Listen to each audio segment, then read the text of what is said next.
All right. Hi, guys. I hope that you are all doing well and have had a good week. Um, Today, we're going to continue talking about T cells with thinking about T cell activation.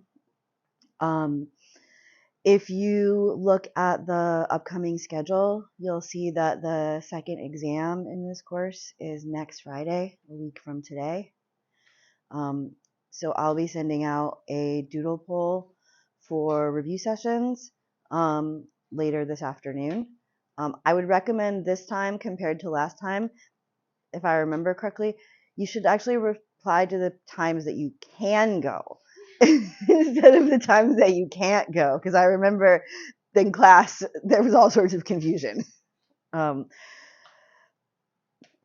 But today, like I said, we're going to be talking about T cell activation. And really, this piece of T cell activation is part of our larger discussion of the events and timing of things happening in the adaptive immune response. So again, we have our T cell that has left the thymus. It is now circulating in the periphery.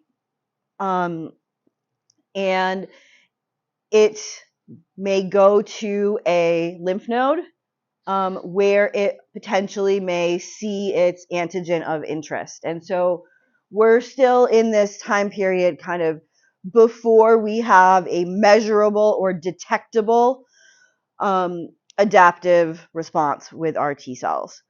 And so one thing that you could think of is that the stuff that we're talking about today is part of the answer to what the heck takes so long. This is sort of another figure that we're going to use as we think about what's going on with T cell activation, because we're going to be thinking about some of the events that are shown here. So the first thing that happens is we have a naive T cell. Remember, our naive T cell has come out of the thymus. It has not yet seen antigen. And that cell may see its antigen either on class 1 if it's a CD8 T cell or on class 2 if it's a CD4 T cell using its T cell receptor. And then that is going to lead to a whole series of events for that T cell that will eventually allow that T cell to gain some new functions or differentiate in order to act against the microbe. And so today we're really going to zoom in on this interaction with the T cell receptor and talk about what kind of signal exactly is going on with this receptor. And so you've already seen the T cell receptor as well as its co-receptor. And we're going to be thinking a lot about the activity of the proteins that you can see here. So we're going to have our T cell receptor along with our CD3 chains, delta epsilon, gamma epsilon, and zeta, as well as either CD4 or CD8, depending on if we have MHC class 1 or MHC class 2. And so this is usually discussed as sort of the T cell receptor and the co-receptor that will lead to kind of the primary signal going to the T cell. And so this is kind of what we're talking about with that signal. There's one other term that we use when we talk about the signal that is happening here. I'm going to give you that term largely because that way you can have it sort of in your notes here, and when you go back and are studying later, it'll make some sense. It's going to make a little less sense right this second, but it may be helpful for you. Sometimes we refer to the signal that comes through the T cell receptor, and again, we are talking about what's happening inside the T cell, the signal in the T cell here. Sometimes we refer to this signal as signal 1. And The point of this, the real story, which we'll see more about either at the end today or finishing up on Monday, is that in order for a naive T cell, a T cell that has never previously seen antigen, to be fully activated, it needs multiple signals. And we're going to talk about what some of those other signals are besides signal 1, probably next week, maybe a little bit at the end today. Sometimes those are known as signal 2 and signal 3. And so we are going to be seeing other signals later on. But really today, the signal that we're focusing on is signal 1. So all of this is related to this signal from the T cell receptor. And so I've told you a little bit about T cell receptor signaling. Particularly, I've told you about the CD3 chains and their ITAMs, which have tyrosines that can get phosphorylated. And I've told you about the CD4 or CD8 co-receptor that has a kinase. But there are a lot more events that can happen downstream of this process. This is sort of how your textbook wants to show you this whole process in figure 8.11 as sort of a table. And you've got a similar image from a different textbook on the left. One of the things that I like about the textbook on the image from the textbook on the left is that it actually shows you the T cell receptor and the B cell receptor, and shows you that if we were to think at least really big picture about signal transduction, you'd see that the steps were kind of all the same. And so I'm sort of choosing to tell you this set of steps at this point in the semester with T cells. But if we were to go back after we talk about all of this, and if you were to really want to know about signaling downstream of the B cell receptor, the information that you learn about T cell signaling, you could parallel pretty easily over to the B cell receptor. And so I think it fits better at this part of the semester than earlier in the semester. So that's why we're doing it now. But in fact, it's a lot of the same kind of principles. One thing I want you to notice here, we'll see more about this in subsequent slides, is that the signal kind of all starts out as one signal coming from the T cell receptor. And you can see then that there is some branching that's going to happen. We're going to see that branching today. All of this still is sort of part of this signal 1 process. But I'm going to kind of walk you through the thing that your textbook is just like, here's a table that tells you everything. Why tell you anything else? I'm going to walk you through this in a little bit more detail. What you can notice is that we've got a bunch of kinases. We've got some other signal transduction proteins. We've got some lipids. We've got a whole lot of stuff. And as you look at some of the signaling that we're going to talk about today, you might be like, whoa, this is a lot of signaling. It is just scratching the surface of what actually is really going on. In reality, I have this slide that I used to have in that was like almost unreadable, of like this leading to this, leading to this, leading to this. And everything that was on that slide was actually a piece of signaling that has been shown to happen in the first 10 minutes after T cell interaction. So know that while this is going to seem like, whoa, I am actually kind of narrowing it down and hitting high points for you.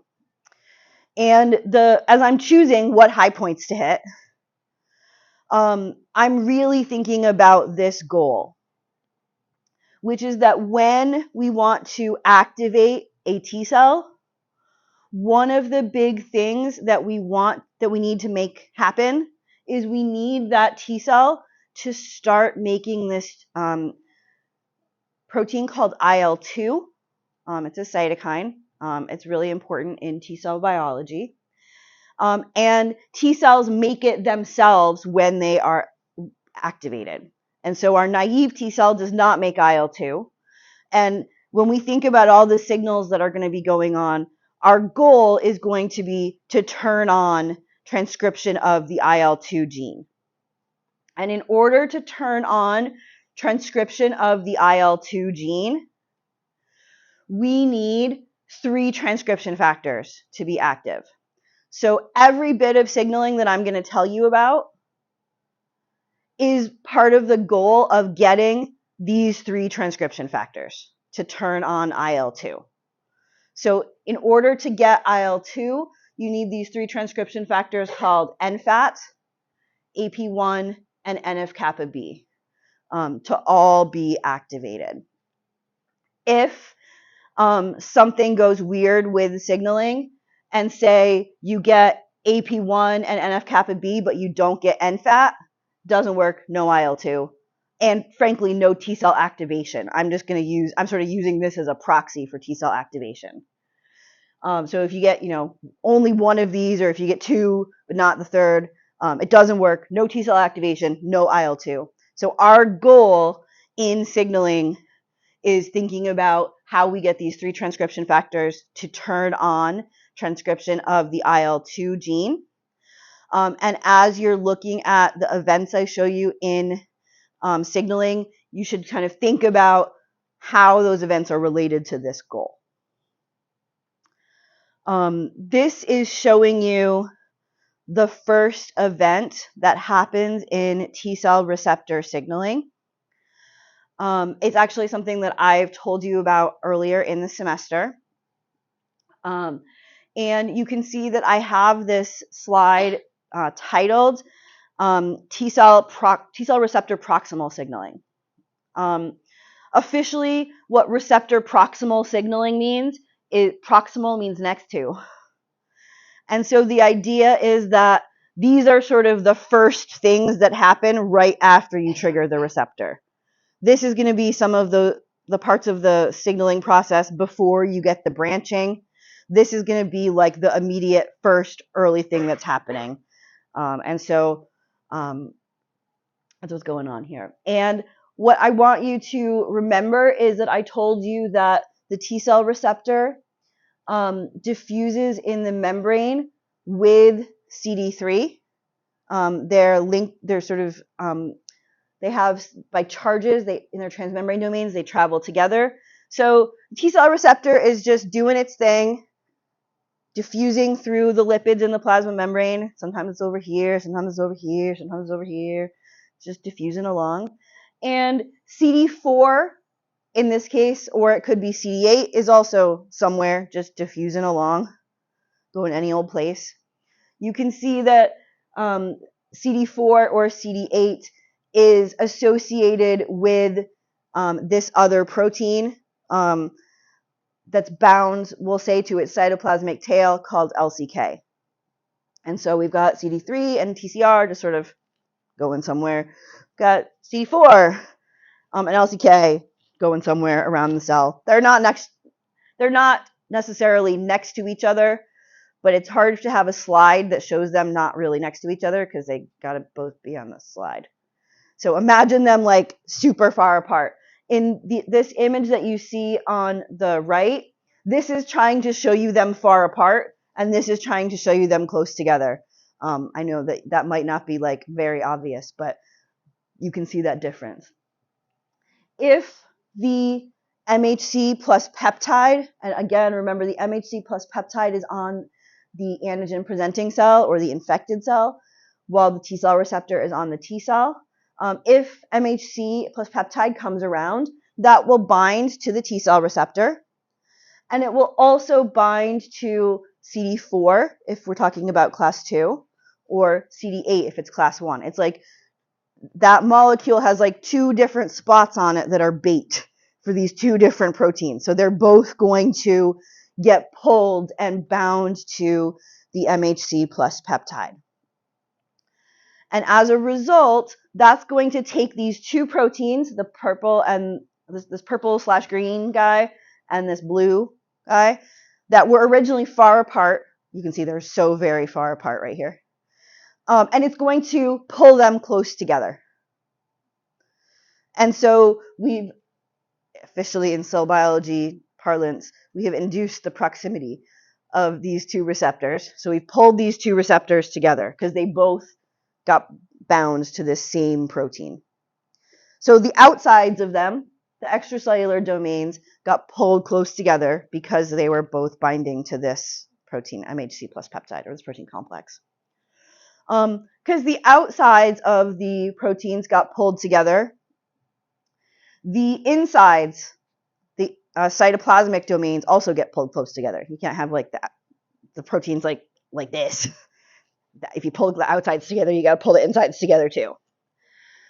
When that happens, this kinase, LCK, that is associated with either CD4 or CD8, can now add phosphate groups. Remember that a kinase is an enzyme that adds phosphate groups to these tyrosines that are in the ITAMs of CD3. And so you can see those tyrosines shown here as pink dots, where we're going to be adding those phosphates to CD3, but LCK is going to do that. And the reason why LCK is doing that is because it got brought into close proximity with those CD3 chains where it wasn't in close proximity with them before. If you look at those ITAMs in CD3, sort of before and after, you'll notice they look kind of different. And if you were a protein in the cell, that would be a big difference in sort of shape to you. Would also be a big difference in charge. Because of this difference, now these spots with phosphorylated tyrosines become binding sites for proteins that weren't previously there. So before, there wasn't a good binding site for certain proteins here. Now there is.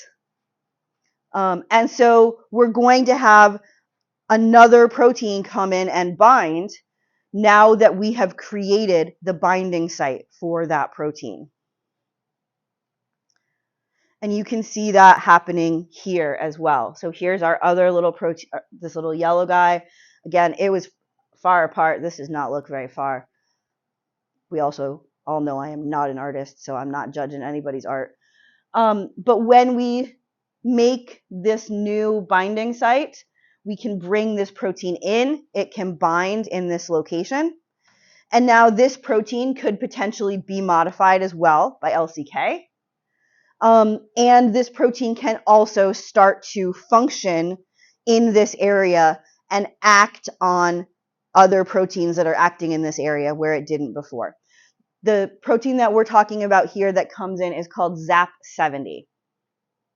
And so now that we have the phosphorylated tyrosines on our CD3 ITAMs, that creates a binding site for ZAP70. And so ZAP70 now comes to the party. ZAP70 is an enzyme. It has enzymatic activity. Specifically, ZAP70 is a kinase.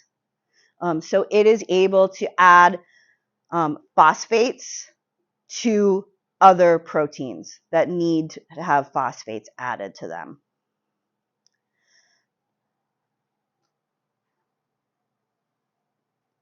There are a couple of different proteins that ZAP70 ends up adding phosphates to. And I'm, again, picking these because we're getting to our goal towards IL-2 production. And so you can see ZAP70 can add phosphates to two other proteins named LAT and SLP76. And so you can see LAT and SLP76 here.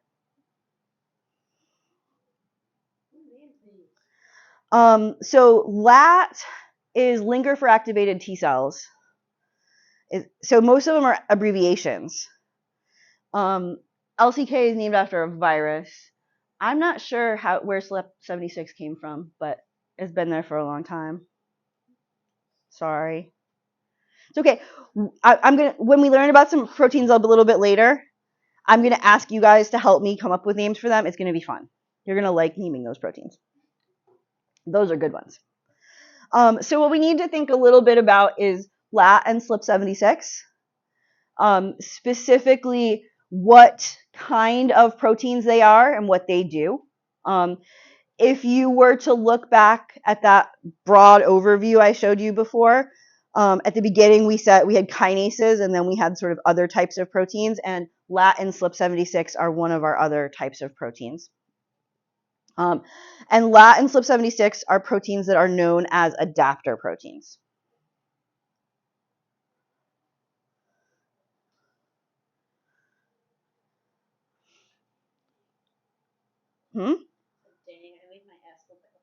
Oh. Okay. So we've got to think a little bit about what an adapter protein is, how an adapter protein works. And to do that, I am going to ask Brooke a question. So Brooke, when you went to South Africa, there was one thing that you needed to bring with you called an adapter, right? What was the adapter that you had to bring with you? Yeah. So yeah. So what? Tell us about that plug for the wall. Big and different than the one we have here. Yeah.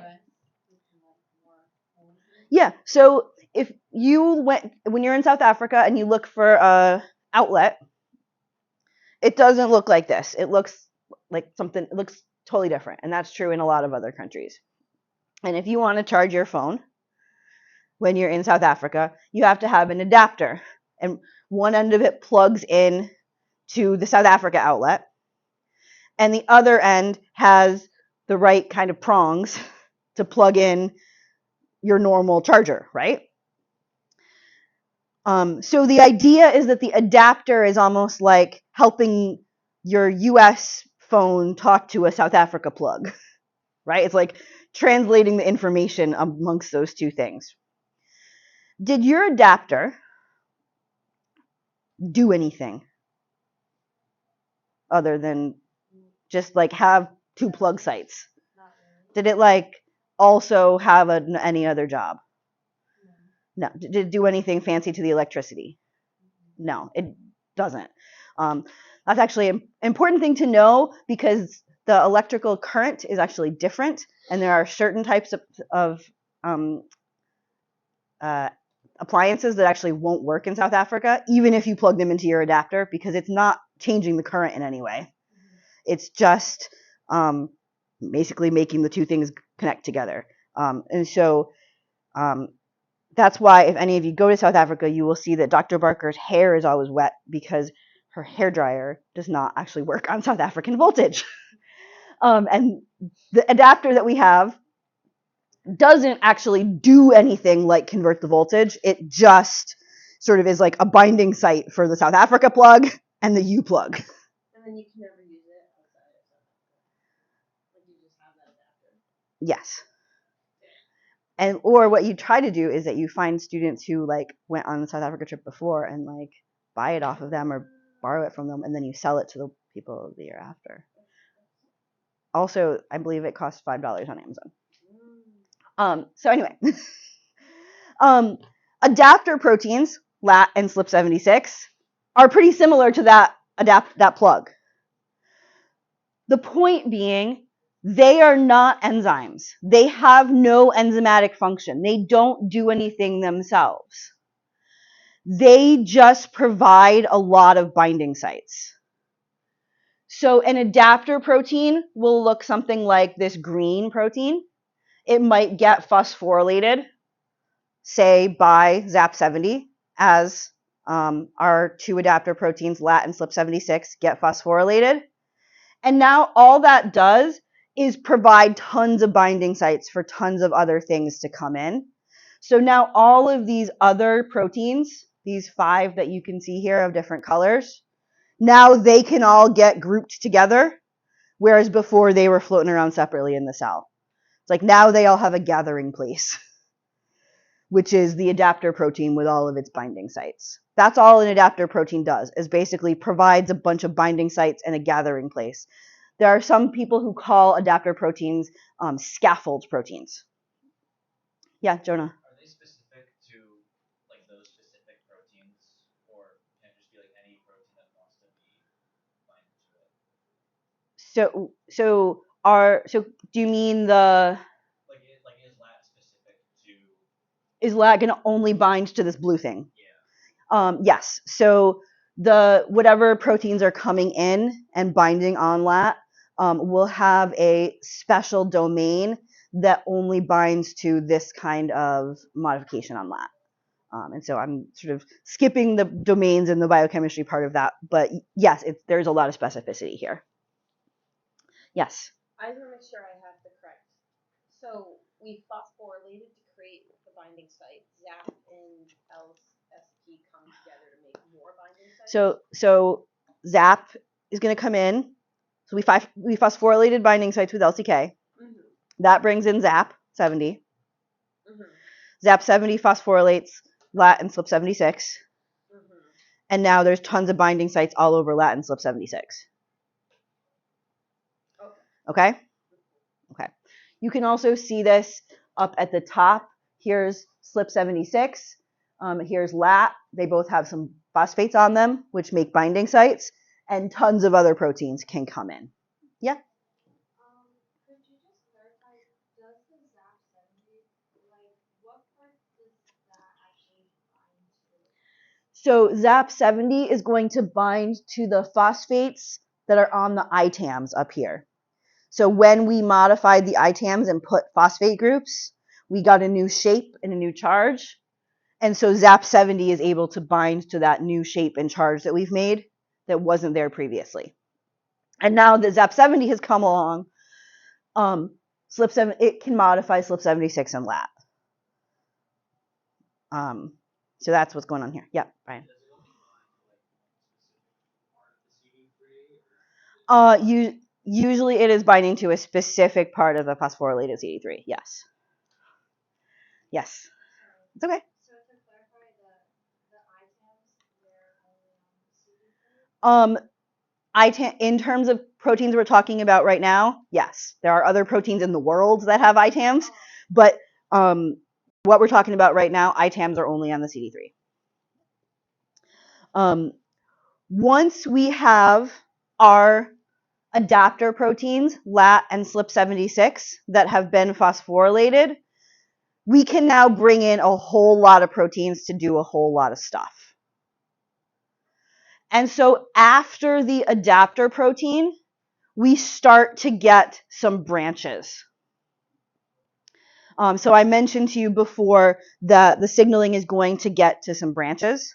And so now we're going to see some branching.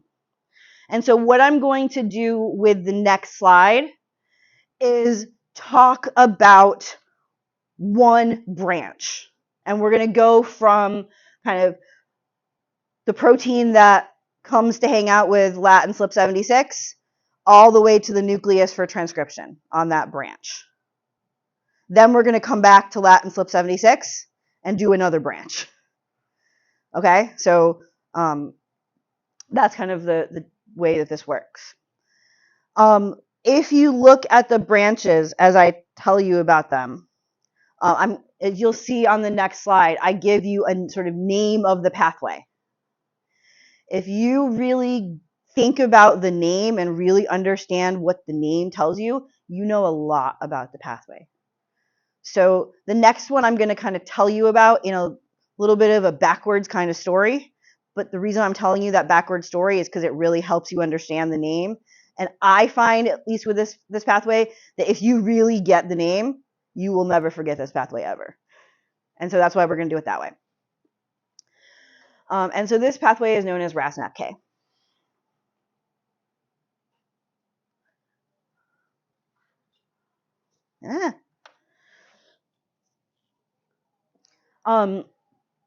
Ras-MAPK is a common famous pathway in cell biology, and it was described when people looked at some molecules you could add to a cell to make that cell undergo mitosis. So people had this molecule, they knew they could put it on cells and the cells would undergo mitosis. And so they called that substance a mitogen. So this was originally described with a bunch of things called mitogens. And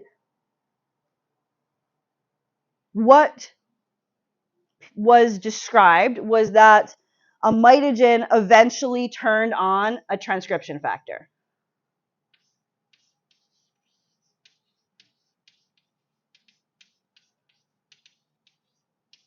And made stuff happen. And they were still kind of trying to understand all the details of this process. And so they tried to think of a name for this transcription factor. I will tell you, I'm slightly lying right now. There is no protein that actually has this name, but it makes our lives a lot easier. Okay? So what they decided to call this transcription factor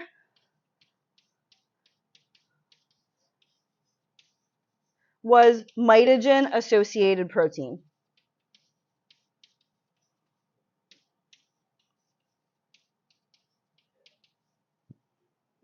or MAP. So they had this transcription factor that we'll call MAP.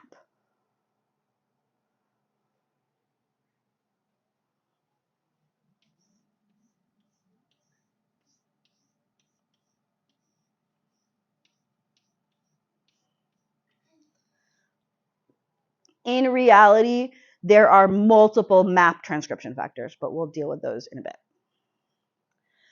When people started studying MAPs, these transcription factors, they learned that the MAP transcription factors all had in common that they got turned on. They weren't on all the time. The thing that made them get turned on was being phosphorylated. So you had to phosphorylate them to turn them on. So if you were in charge of cell biology and you were going to name the protein that phosphorylates MAP, what would you name the protein that phosphorylates MAP? Yes, Brenna. K-MAP? Okay, why K? It's probably a kinase. What I like where you're thinking. What we're actually, what I might call it, but very similar, is MAP kinase. Right? MAP kinase. Also potentially MAPK. You were totally on the right track. Hi. Oh, okay. Okay. So I'm going to ask you another question though in a second, Brenna. So be ready, okay? So it turns out that we now know there are multiple MAP kinase proteins in the cell. All of those MAP kinase proteins in the cell have something in common. And the thing that they have in common that's sort of key for us right now is that all of them are not normally active in the cell and get activated, and they all get activated by phosphorylation. So Brenna, if you were in charge of cell biology, what would you name the protein that turns on MAP kinase? Remember, MAP kinases get turned on by phosphorylation. You would call it MAP kinase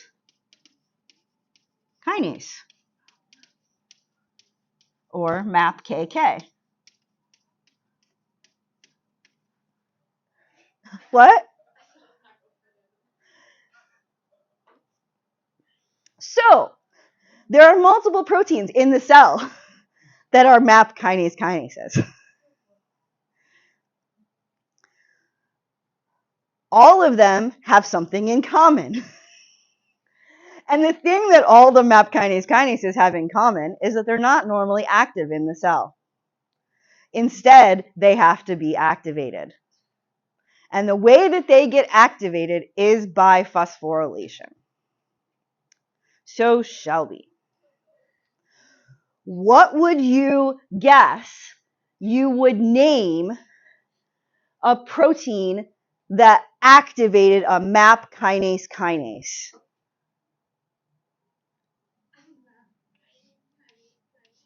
In fact, you would name it a MAP kinase kinase kinase.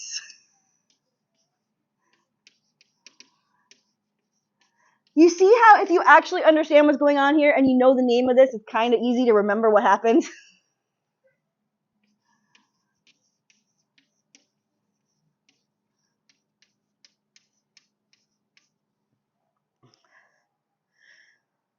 So, there are a few MAP kinase kinases in the cell. They are not normally active. They all have to be activated in some way. They are all activated by another protein. That protein is called Ras.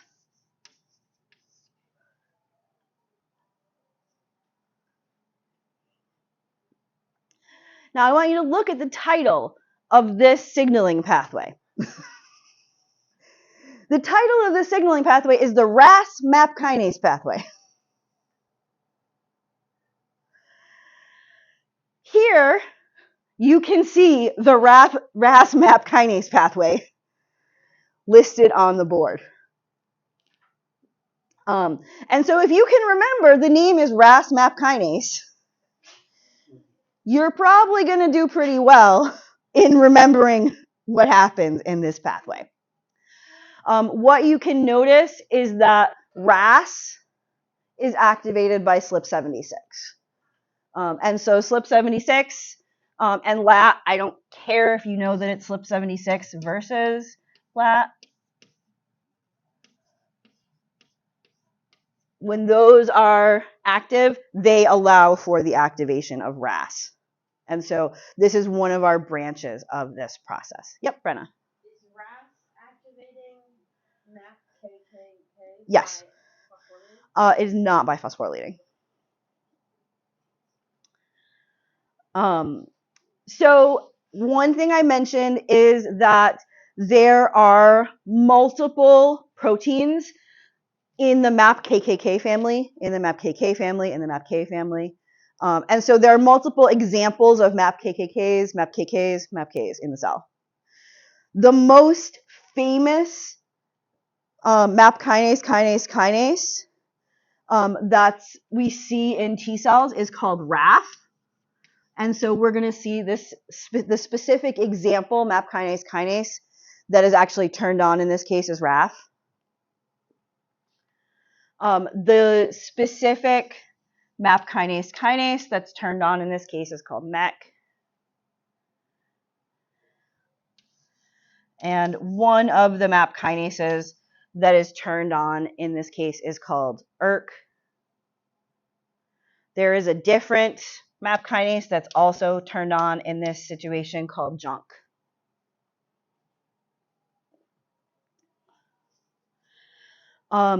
Both JUNK and ERK are MAP kinases, so they both activate a transcription factor.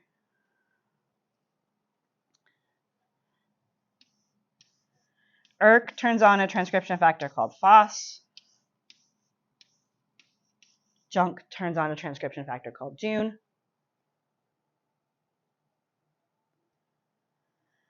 And by their powers combined, FOS plus JUN is AP1.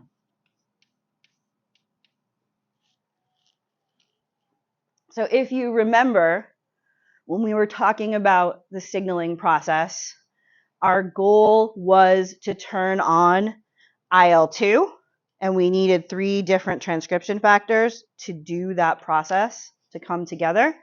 We needed NF-kappa B, NFAT, and AP1.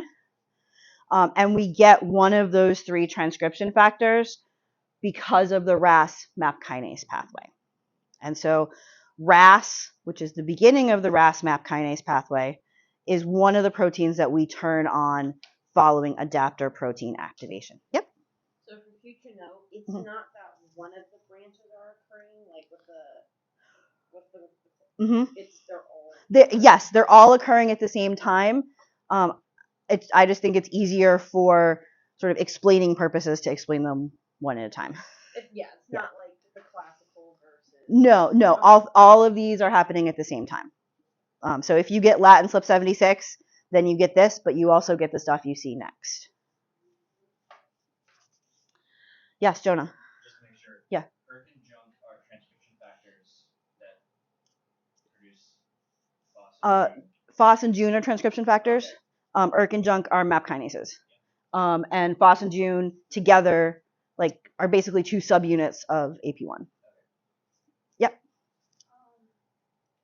You may have said this already, but RAS does not turn on MAP kinase by phosphorylation. Yeah. But the kinases all do phosphorylation.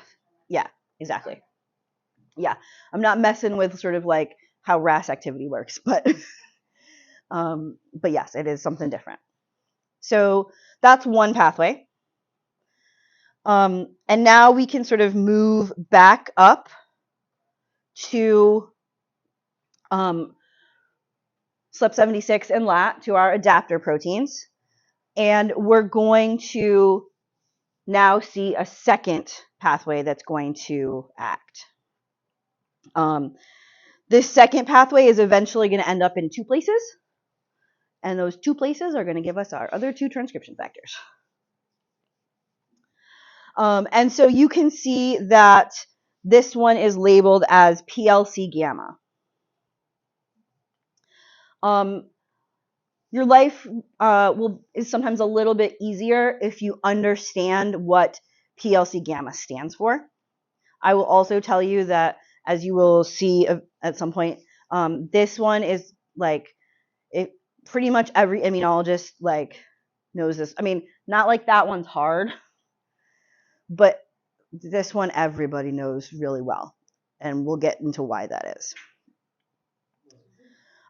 So PLC, the PLC in, or really the PL in PLC gamma, stands for phospholipase. So PLC gamma is really phospholipase C gamma. So if you just look at the word phospholipase, what can you infer about phospholipase C gamma or PLC gamma? Yeah, Brenna. It's an enzyme that phosphorylates, I don't know what a lipid is. Okay, so we know it's an enzyme because it has ACE. Okay, so we know there's an enzyme. There's something going on with phosphates somewhere. All right. What else? Anybody else? Yeah, Brian. So it's ACE. It's an enzyme, and specifically it breaks phospholipids. So a phospholipase breaks phospholipids, and this is a specific phospholipase C gamma. So it doesn't just break every phospholipid, it breaks a specific phospholipid because it's a specific enzyme. The phospholipid that PLC gamma acts on is shown here in its chemical structure. Its name is PI45 bisphosphate. I'm never going to ask you to draw it or anything like that. Whenever I think of it, I honestly only ever think of it as PIP2. And so PIP2 or PI45 bisphosphate is the phospholipid that phospholipase C gamma cleaves. And when phospholipase C gamma cleaves PIP2. It ends up making two products. If you remember when you thought about phospholipids, they had sort of those fatty acid tails that were embedded in the membrane, and they had the charged head groups. And basically what phospholipase C gamma is doing is cutting PIP2 into the fatty acid tail part and the head group part. The fatty acid tail part you can see at the top, and you can actually see it stays at the membrane. This gray box is supposed to be the membrane. Not that you could ever tell that from this figure, but it is. And that piece is called 1,2-diacylglycerol, again, known to most immunologists as DAG. The other product of phospholipase C gamma is shown down here. It's sort of the head group part. And it is called inositol 1,4,5-triphosphate, or again, known to me and most immunologists as IP3. And so when I think about what you're seeing on this slide, I think about the fact that phospholipase C acts to cleave PIP2 into DAG and IP3. And then we can actually see what happens to DAG, and we can see what happens to IP3. And so that's how we get the two parts of this, is we get a part that involves DAG and a part that involves IP3. And the more famous one of this whole process is what happens to IP3. And so you can see IP3 being produced here. So here's PIP2. It's getting cleaved into IP3 or DAG. IP3, it turns out, has a receptor. Brooke, if you were in charge of the world and you were going to name a protein that is a receptor for IP3, what would you name it? You would name it IP3 receptor, as did the scientist who discovered it. So IP3 binds to the IP3 receptor, and that leads to a really important change in the cell. Here, this shows IP3 kind of going to the ER. The IP3 receptor is actually on the surface of the ER. So if I put my hand up here, which definitely blocks things super well.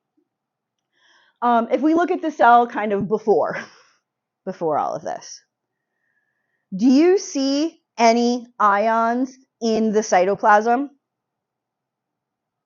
No, you don't.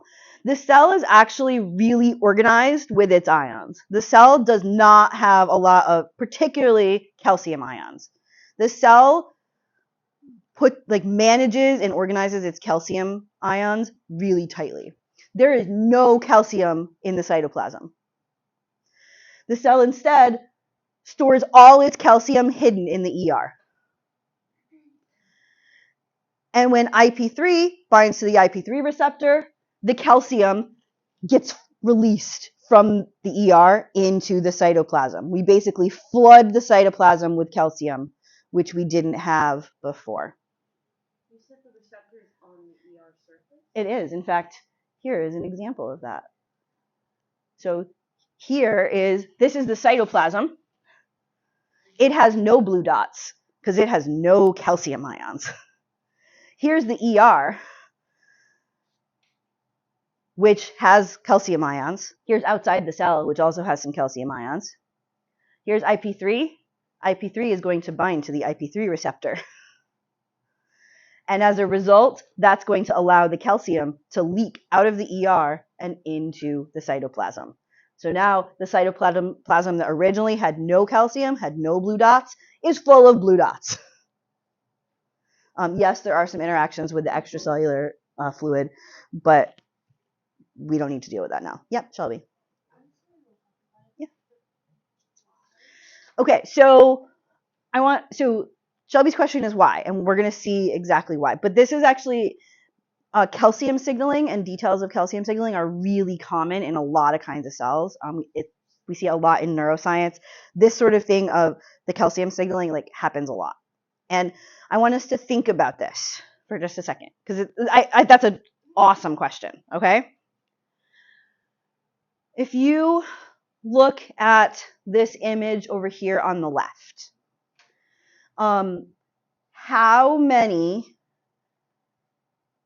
PIP2s are there to be cleaved?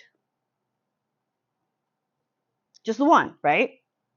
And so you can imagine you had one LCK, put some phosphates on, that brought in one ZAP70, that brought in one LAT and SLP76, one PLC gamma. So you made one PIP2.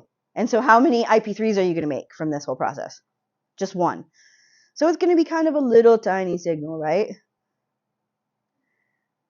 Now, how many calcium ions have you put in the cytoplasm? Way more than one, thousands, so many. And so this is a really nice way to take a small signal and amplify it.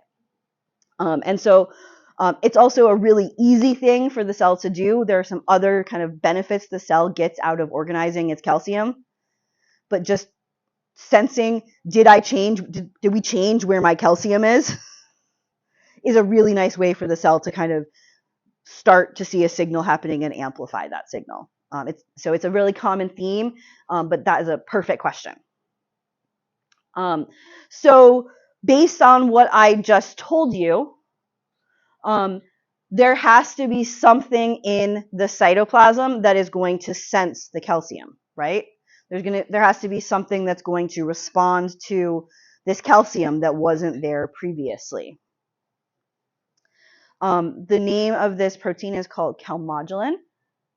And so you can see calmodulin binds to calcium ions.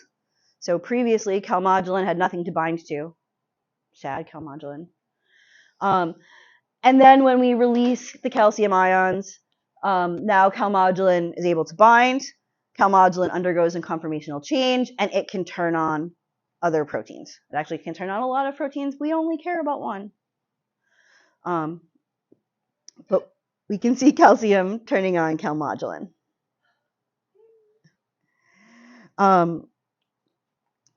And you can see this here as well. So here is my cytoplasm. Here is my ER. So you can see the ER has the calcium in it. You can see that the calcium is staying in the ER. Here's calmodulin. It's not doing anything. What I also want you to notice is we have another protein. We have a couple other proteins here. One of them is called calcineurin, which we'll see in a second. But the most important one is called NFAT. NFAT was one of our transcription factors. Yay! So we're getting there to some transcription. But NFAT at the beginning has these pink dots on its surface. Those pink dots are phosphate groups, just like they were before. I know. I know they're from the first year students are doing fruit fly labs, and so they're. No, they're doing fruit fly lab now, which is they release them by accident because they don't always have the way to do the right control, and so this whole floor gets fruit flies everywhere for a little while. We're in fruit fly lab time. Okay. All right, David, I got a really hard question for you. Okay. If you're a transcription factor and you want to do your job of transcribing genes, where do you need to be? The nucleus, right? A transcription factor can only do its job in the nucleus. When NFAT has phosphate groups on it, like it's shown here, it's not allowed in the nucleus. And so NFAT's hanging out. If it could get into the nucleus, it would do transcription, but it can't because it has these phosphate groups on it. Is that because it's grown to be reactive, or the phosphates, like the charge of them, doesn't let it into The charge of it actually makes it so that it's blocked from entering the nuclear pore. When calcium comes into the cytoplasm, so we release calcium from the ER into the cytoplasm, now calmodulin binds that calcium, and calmodulin undergoes a conformational change. So you can see it turns into a wrench.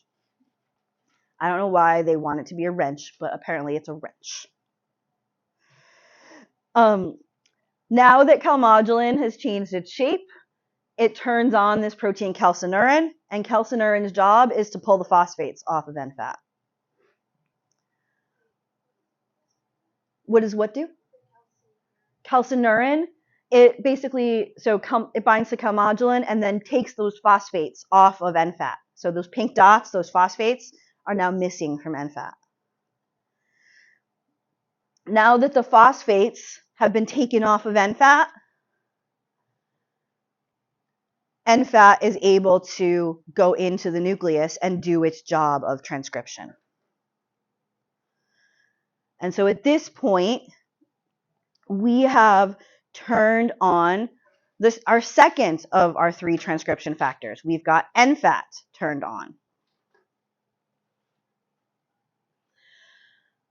I mentioned to you that you need all 3 transcription factors working together in order to activate a T cell.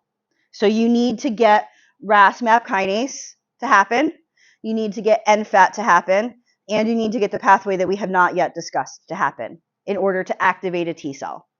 For us, activating the T cell is going to be producing IL-2, but really it's any kind of activating a T cell. There are a number of diseases where people have T cells that are too active. People have T cells that are actually causing them problems. Most famous for what we're talking about right now version of this is transplantation. So if you get an organ that's transplanted from somebody else, so if somebody else gives you their kidney, your T cells will probably kill that kidney. That would be sad because you needed a kidney.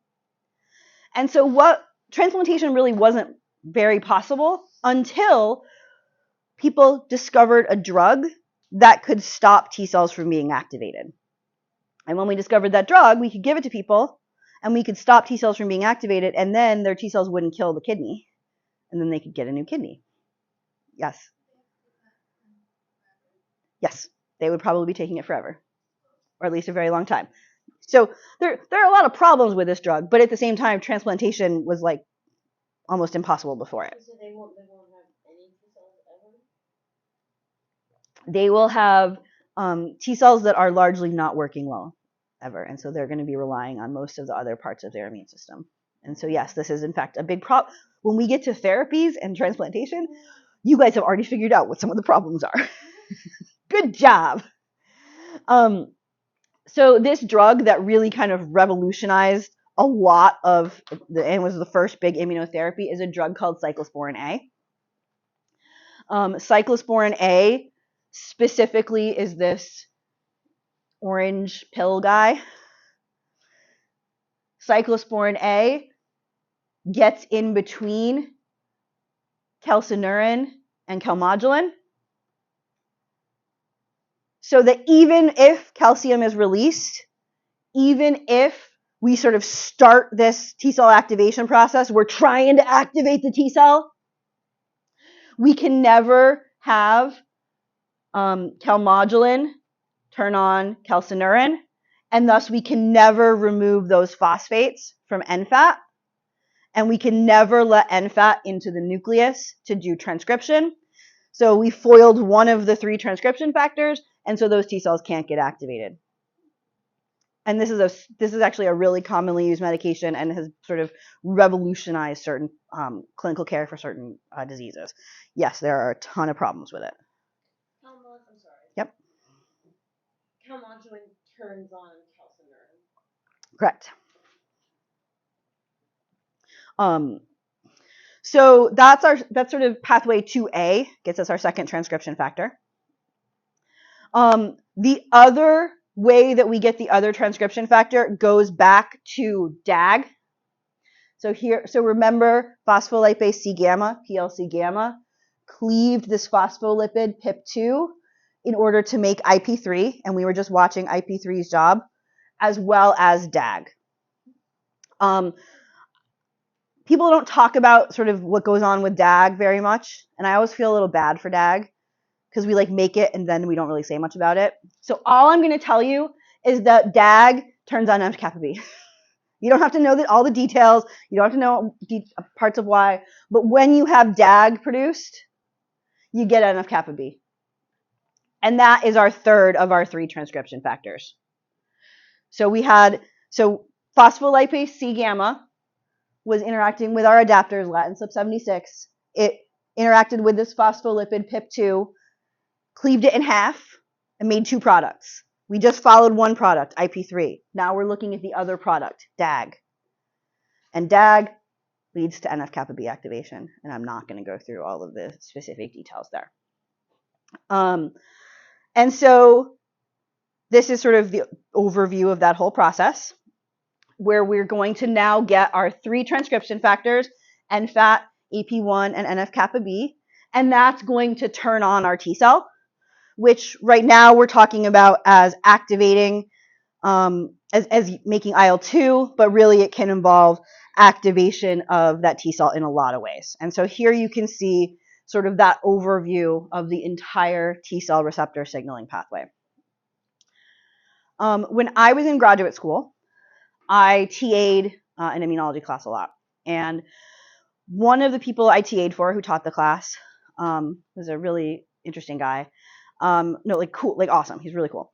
And he decided to start writing immunology poems that he would just in the middle of class break out into an immunology poem about something. Some of them are we actually have recordings of him doing some of them on YouTube. However, he wrote one about T cell receptor signaling. It's not on YouTube, but I called him and I have it so that I can give you the poem that describes this entire process.